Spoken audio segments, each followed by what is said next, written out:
For the first set of detail I'm cutting, I'm using 2mm foam. So what we do is we take some blue painter's tape and we tape it down to make sure it doesn't move about when it's getting cut. You also need to make sure you're using the correct blade. The Cricut basically will take your file and cut it out as is. One thing you'll notice is that sometimes the foam comes up from the base. You really need to be present throughout the whole cut and you need to make sure that nothing is coming up off of the board. You can pause your cut at any time and fix anything like that. When using the knife blade, Design Space sets it to cut 14 times, which takes ages, and it can cause problems. You only need to let it do 2 or 3 passes, so I suggest to pause and eject the cut early. So once our cut's finished, this is what we've got here. Some of this detail I actually redesigned, but you get the idea. You can see the edge finish on this is excellent, which is why I decided to machine cut the detail in the first place. To make the main boots for Mighty Thor, I'm using the files F1, F2 and F3 to start with. I cut these out of 2mm foam on my Cricut. So the first thing I'm going to do is Dremel down these edges here. I'm only dremeling the edges where F2 meets F3. Now I have bevels on each of these. Next I take F3 and I mark out where it's going to sit on the top of F1. It should be directly in the centre.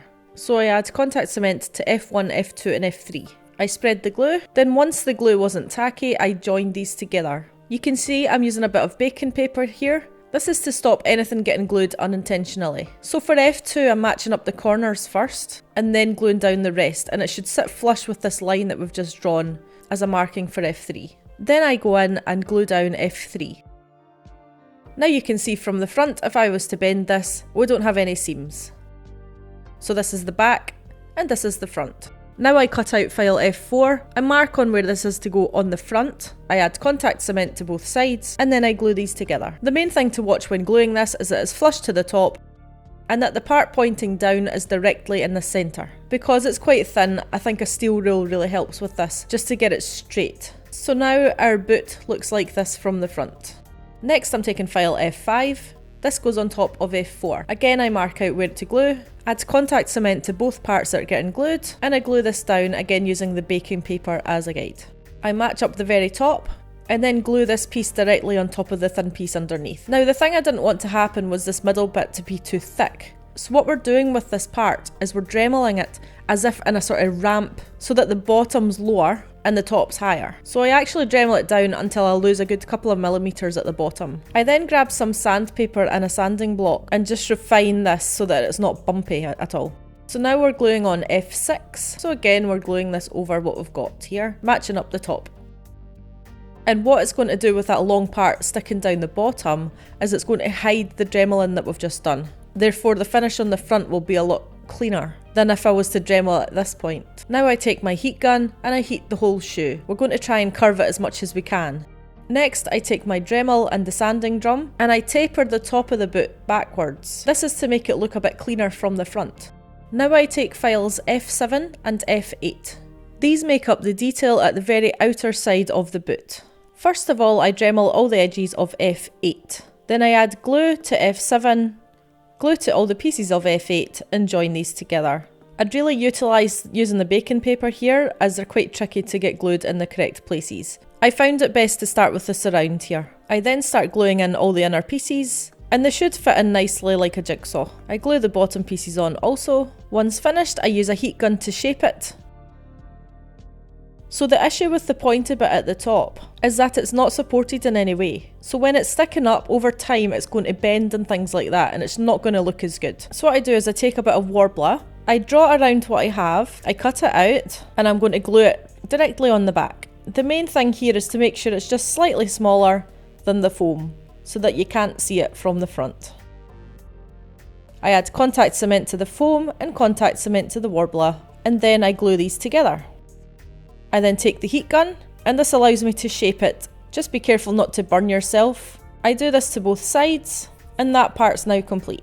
Now I'm going back to the main body and I'm going to shape it. I heat it with a heat gun and it really exaggerates the curve.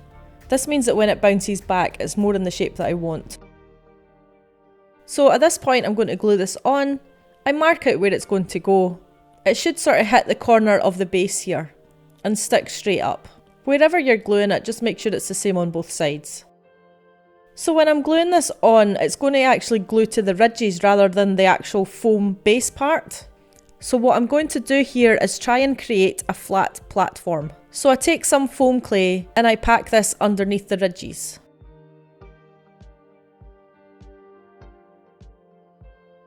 I leave this to dry overnight. Then the next day I sand it all down. Once finished, you should have a flat platform. Now these parts at the side have some foam discs on them. For the discs, I use file C1 in the correct size. File C1 is just a generic circle file, so now I'm marking them out. I do this in the same way that I marked out, say, the van braces and the top. You basically find the end two rivets of any section, find out how many rivets are in the section in between, and then divide that. So at the top here there's 2, so I would divide that section by 3 and make the markings. I do this for both of these parts. I then add contact cement to where the wee discs are to go, and I glue them on.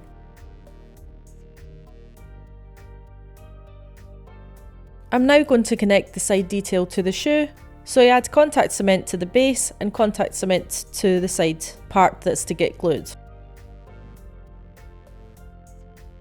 Once ready to glue, I join these together. On the inside of the boot there's actually another detail, so I just made these small files and I cut them out of 1mm foam. These are files F9, F10 and F11. So I marked out an area near the back of the boot and glued these on.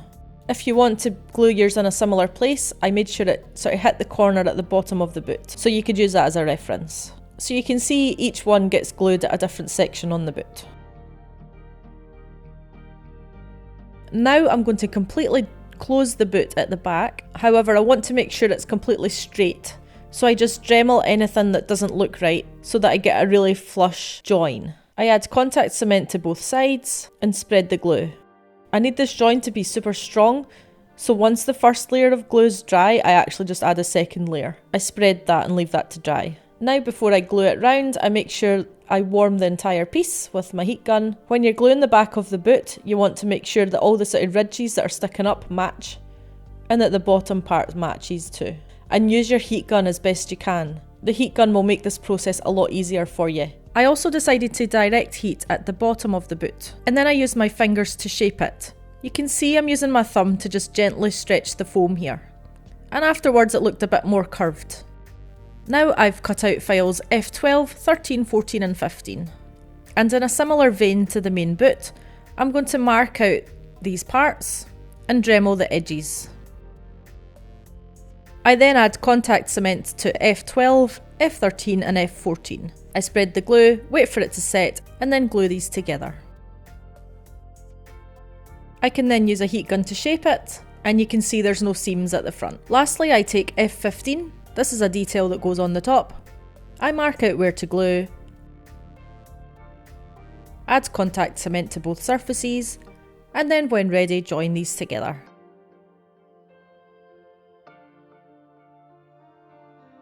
I repeat this entire process with F16, 17, 18 and 19.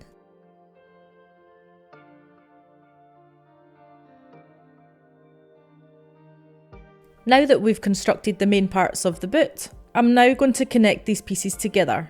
What I do is I take a strip of nylon in the correct length. After cutting it, I just run a flame over the end. This melts the pieces together and stops it from fraying. If you're using anything other than a synthetic fabric, it will burn when you add a flame, so you must be sure about what material you are using here. Next, I add scores on the inside of all of the parts, basically along the channels that run down the middle. I then open these up with my heat gun. Now I'm adding hot glue and I'm going to glue this fabric on. You might need to do this in sections, as this part is quite long. So I connect the fabric near the top of the inside of the main boot. I make sure it's completely pressed down into the glue. Remember to run the hot glue along the lengths of the outside of the fabric. Now I'm going to glue these smaller pieces on. I first of all just make sure there's a slight gap, because if I glue away up here then it doesn't move as much. So I actually made a mistake with this one. I put hot glue over the whole of this part, however it should only be on the top half. So I quickly realised, removed the glue and then reapplied it. Now you can glue that part on. Remember to leave your small gap. Once glued, you can run some glue along the edges. Now we've still got our smaller one to glue, which goes underneath this one. And what I do is I create a mark of where it should get glued to so that each side is the same. So I know that there's a small overlap that goes underneath. I add hot glue to this part on the channel, and then I connect it to the fabric. It's actually probably also a good idea to connect these two smaller parts together with some hot glue. It stops them moving about. I found after wearing it to a convention there was a bit of rubbing between the two and some of the paint came off. So yeah, I would just join these up because they don't really move much anyway. So once finished, this was my boot and what it looked like, with 2 nylon strips going on the inside which connects everything together. So there was a detail at the back of the boot that I wanted to add, but to be able to get the shoe on and off I had to design this as a separate piece. So I've cut out files F20 and F21 and glued those together. I then take some velcro, cut it in a shape like so and draw around it. I create scores and open them with the heat gun. I then add the hot glue and glue on the velcro part. I then repeat this on the other side and go around the velcro with the hot glue. Now for the tricky part, I'm adding velcro onto the inside of the main boot. You'll really need to take your time marking out where these are to go. I just added longer strips of the soft part of the velcro on the inside. I create scores again and open them up with the heat gun. I glue the softer side of the velcro to the inside of the main boot and I make these pieces longer so that I can easily adjust where I'm putting it. I would suggest putting the soft side on the inside of the boot because if it hits your skin or your clothing, it's not going to catch onto those and it's not going to scratch you. Now we need a way to secure the small front armour on the boot. To do that, I'm going to attach elastic. This will go around the bottom of the boot and back up to secure the other side. The problem with elastic is if I was to glue this to foam, it would hold for so long, but eventually it starts to pull. Ideally for elastic, you kind of want to sew it. The issue is if I sew it to foam, it's creating more holes and it's likely to break. I'm actually going to sew the elastic to these pieces of nylon. So I attach the elastic to the nylon using a zigzag stitch. I start with a back stitch, run the stitch all the way to the bottom of the nylon and back up, and then back stitch again. Now if I pull the elastic, you can see that the nylon is supporting this well. Next, I copy this and do it on the other side.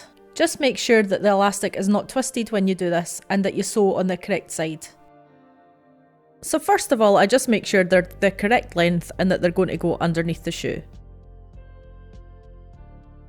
I draw around my fabric, create scores, open them with a heat gun, and then glue these on with hot glue.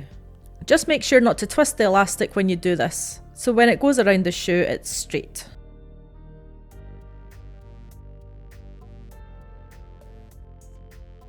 I repeat this with the other pieces of elastic, and when I'm finished it looked like this. Now we have both our boots, and you can move on to another tutorial. Thanks for watching!